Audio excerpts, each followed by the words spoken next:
Hello અને અમારા short decoder કો આપનું સ્વાગત છે।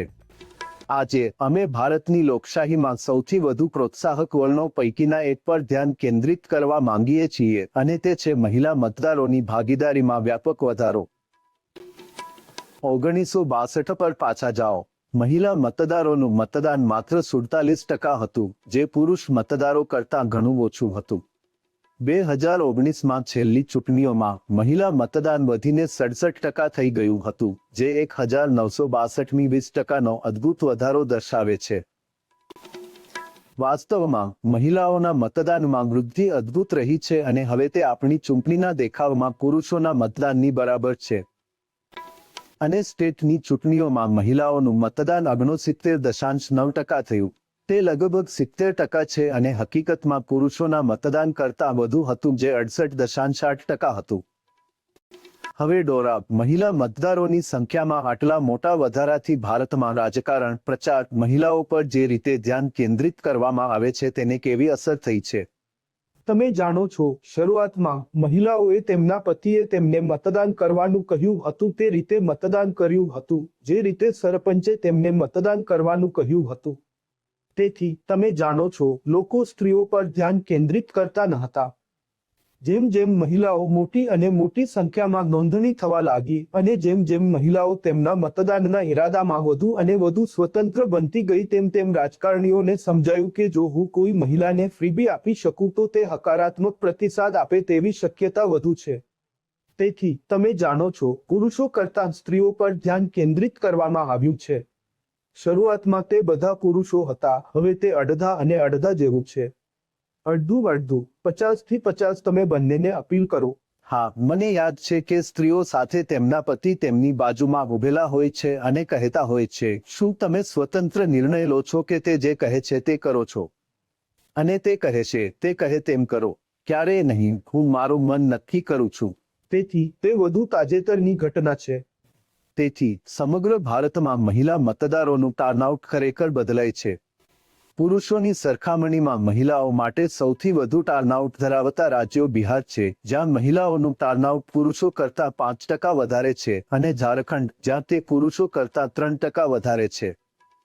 બીજી તરફ સ્ત્રીઓનું સૌથી ઓછું સંબંધિત ટર્નઆઉટ ધરાવતા રાજ્યોમાં ગુજરાત છે, જ્યાં મહિલાઓનું ટર્નઆઉટ પુરુષો કરતાં 6% ઓછું છે, અને મધ્યપ્રદેશ, જ્યાં તે પુરુષો કરતાં 5% ઓછું છે।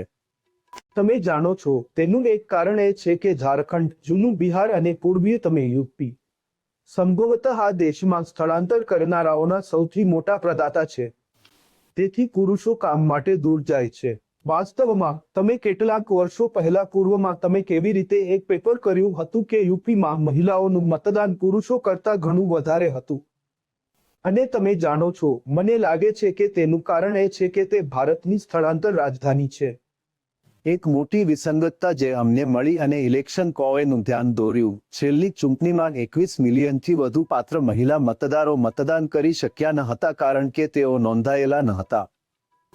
તે 21 મિલિયન સ્ત્રીઓ છે, 18 વર્ષથી વધુ, જેમને મતદાન કરવાની મંજૂરી હોવી જોઈએ પરંતુ તેઓ નોંધણી ન હોવાને કારણે કરી શકી નહીં। હકીકતમાં ગયા વર્ષ સુધીમાં આ સંખ્યા લગભગ 25 મિલિયન થઈ ગઈ હતી। આ આશ્ચર્યજનક સંખ્યાને પરિપ્રેક્ષ્યમાં મૂકવા માટે, તે લગભગ બંગાળની મોટાભાગની મહિલાઓ અથવા કર્ણાટક અથવા તમિલનાડુની મોટાભાગની મહિલાઓ મતદાન કરી શકતી નથી કારણ કે તેઓ રજિસ્ટર નથી। તે સમસ્યાનું કદ છે। પરંતુ સારા સમાચાર એ છે કે આ ચૂંટણી માટે, અને આપણે ચૂંટણી પંચને શ્રેય આપવો જોઈએ, મહિલાઓની નોંધણીમાં થોડો સુધારો થયો છે। જો કે ગુમ થયેલી મહિલાઓની સંખ્યા હજી વધારે છે, બરાબર દોરા? હા, પરંતુ તે નીચે આવ્યું છે। તમે જાણો છો, આ વખતે છેલ્લા 5 વર્ષમાં તેઓએ લગભગ 40 મિલિયન સ્ત્રીઓ અને 30 મિલિયન પુરુષો નોંધ્યા છે। તેથી અંતર બંધ થઈ રહ્યું છે। મારો મતલબ, મને લાગે છે કે તેઓ વધુ ને વધુ પ્રયત્નો કરી રહ્યા છે કારણ કે અમે 2019 પછી નિર્વચન એમાં ગયા હતા અને કહ્યું, તમે જાણો છો, આ એક સમસ્યા છે। તેથી મને લાગે છે કે તેઓ આ તરફ કામ કરી રહ્યા છે પરંતુ સામાજિક કારણોને લીધે સંખ્યા વધુ ઝડપથી વધારવી મુશ્કેલ છે। તેથી મત આપવા માટે અસમર્થ મહિલાઓની સંખ્યા કારણ કે તેઓ મતદાર તરીકે નોંધાયેલા નથી, હવે લગભગ 17 મિલિયન છે, જે આપણે વાત કરી રહ્યા હતા તે 25 મિલિયનથી નીચે છે। તેથી નોંધણી ન કરાવેલી મહિલાઓની સંખ્યામાં ઘટાડો કરવાનો શ્રેય ઇલેક્શન કોઓને જાય છે. પરંતુ ચાલો આપણે હજુ પણ આ 17 મિલિયનની સંખ્યાને વધુ નીચે લાવવા માટે દબાણ કરીએ અને ખાતરી કરીએ કે મત આપવાનો અધિકાર ધરાવતી તમામ મહિલાઓ મતદાન કરવા સક્ષમ બને, જે આપણા લોકશાહી માટે નિર્ણાયક છે. આ ડીકોડર કોતે છે. વધુ માટે ટ્યુન કરો. હમણાં માટે આવજો.